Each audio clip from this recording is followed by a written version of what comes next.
if All in the Money in the World was directed by Cameron Crowe of Jerry Maguire. Show me the money! Show me the money! Show me the money! Hello, this is Elijah Wells, and I profusely apologise because of this video being late. I originally wanted to do this video on Monday, but of course schedule clashes, the Golden Globes winners came out, BAFTA nods came out, I watched Last Jedi again, I returned home very late. It's just I want to do it way early on this week, but due to scheduling being a bit tattooed as usual, and we'll just get on with it. In All the Money in the World, directed by Ridley Scott, Christopher Plummer plays Paul Getty, a billionaire who pretty much wants more and more, down to the point he wants to build a mansion in California that's a replica of Rome. Until his grandson, Getty III, played by Charlie Plummer, gets kidnapped when he was just on holiday in Italy and pretty much taken to a rural place somewhere in southern Italy. With his mother being concerned, she hires Detective Chase, portrayed by Mark Wahlberg. And of course, with Christopher Plummer's character being very calculating, very manipulative, saying, "No, I'm not going to pay for it. How about no?" Yeah, what I love about Christopher Plummer's performance, and by the way, before I praise the performance, it was originally going to be played by Kevin Spacey.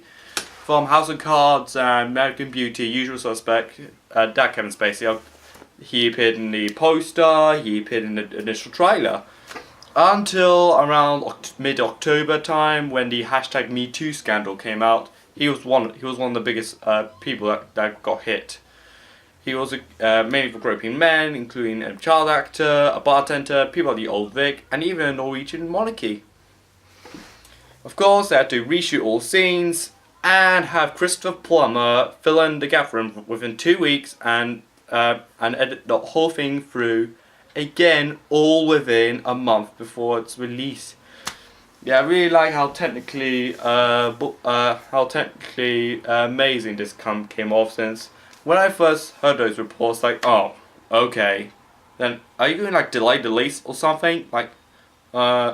Then 2 weeks later, and the first trailer with Christopher Plummer came out, oh, okay, I'm in the mood. I think this kind of sells it. I'm going to get in. Mark Wahlberg as Detective Chase is incredibly brilliant.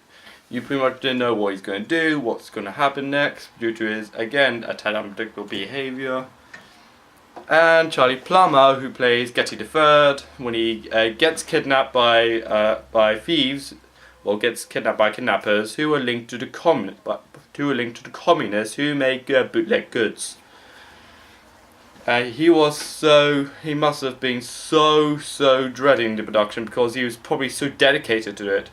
He's probably had to get since he had a severed off.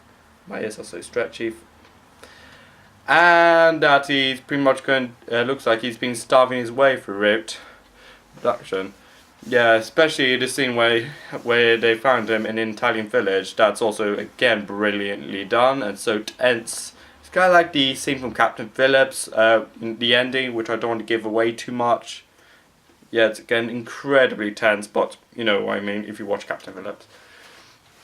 The music, again, it consists of classical music. It pretty much shows how very upper class, how very royal and very posh he is, and how much of a gentleman Mr. Getty was.